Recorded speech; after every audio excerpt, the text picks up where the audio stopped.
اور ہم اکثر ان سڑکوں پہ دیکھتے ہیں تماشا لگا ہوتا ہے، غربا کی بیٹیاں اور بوڑھی مائیں اور بوڑھے بزرگ لائن میں کھڑے ہوتے ہیں، انہیں ٹائم 8 بجے کا دیا جاتا ہے اور نواب کا پتر 10 بجے خود آتا ہے اور سب سے پہلے وہ چائے لیتا ہے، پھر اخبار پڑھتا ہے، اور وہ باہر دھوپ میں کھڑے ہیں، اچانک لائٹ غائب ہوتی ہے تو وہ ملازم پہ برستا ہے کہ ابھی تک جنریٹر کیوں نہیں چلا، مجھے یہاں گرمی لگ رہی ہے، تجھے اے سی میں بھی گرمی لگ رہی ہے، اور جو باہر غریب اللہ کی مخلوق دھوپ میں مر رہی ہے وہ تمہیں نظر نہیں آئی؟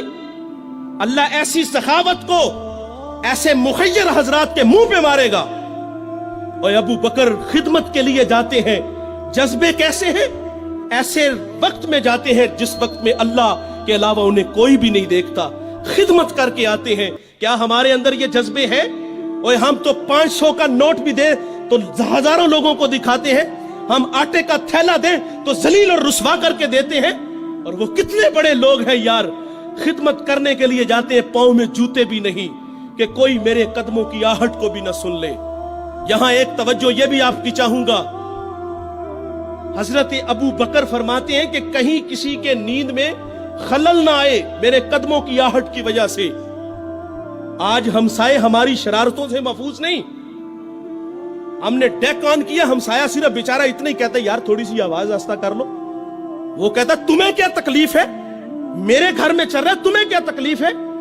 یہ ہمارے یہ رویے ہیں صاحب، اور وہ کتنے بڑے لوگ ہیں چھپ کے خدمت کرتے ہیں صرف اللہ کی رضا کے لیے۔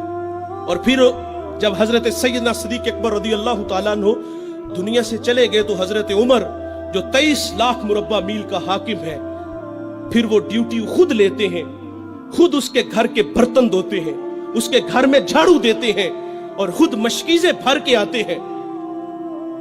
اللہ نے آپ کو اگر خدمت کا جذبہ دیا ہے، آپ خدمت کرنا چاہتے ہیں تو اس انداز سے کرو کہ دائیں سے دو بائیں کو خبر نہ ہو۔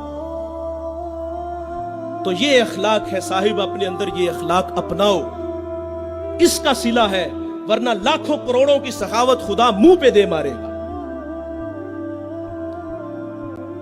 تو ایک زمانہ ہمارے اوپر ایسا گزرا ہے کہ لوگ ایک دوسرے کا احساس کرتے تھے۔ یہ بغداد کی کہانی ہے، ایک شخص صرف یہ دیکھنے کے لیے آتا ہے کہ یہ لوگ عزت کیوں اتنی زیادہ پا گئے ہیں۔ اس نے ایک ہوٹل سے کھانا کھایا، وہ مسلمان نہیں تھا، اور سامنے ٹیبل پہ ایک جوان بیٹھا تھا، وہ مسلمان ہے۔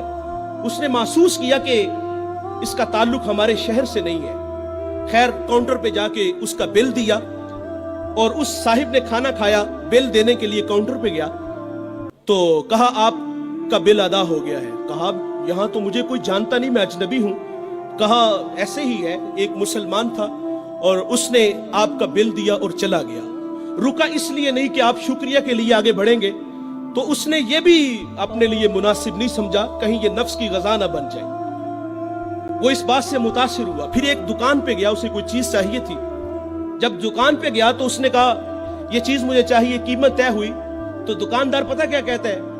وہ کہتا ہے بھائی اسی معیار کی، اسی قیمت میں وہ جو سامنے دکان ہے، اگر یہ چیز تم اس سے خرید لو تو تمہیں کوئی اس پہ اعتراض تو نہیں؟ کہا مجھے چیز چاہیے۔ وہ سامنے دکان پہ گیا، اس نے وہ چیز خریدی، خرید کے جانے لگا، لیکن یہ تجسس تھا، اس نے ایسا مجھے کیوں کہا؟ یہ خود بھی تو نفع لے سکتا تھا، فائدہ تو اسے بھی ہو سکتا تھا، لیکن اس نے مجھے اس کے پاس کیوں بھیجا؟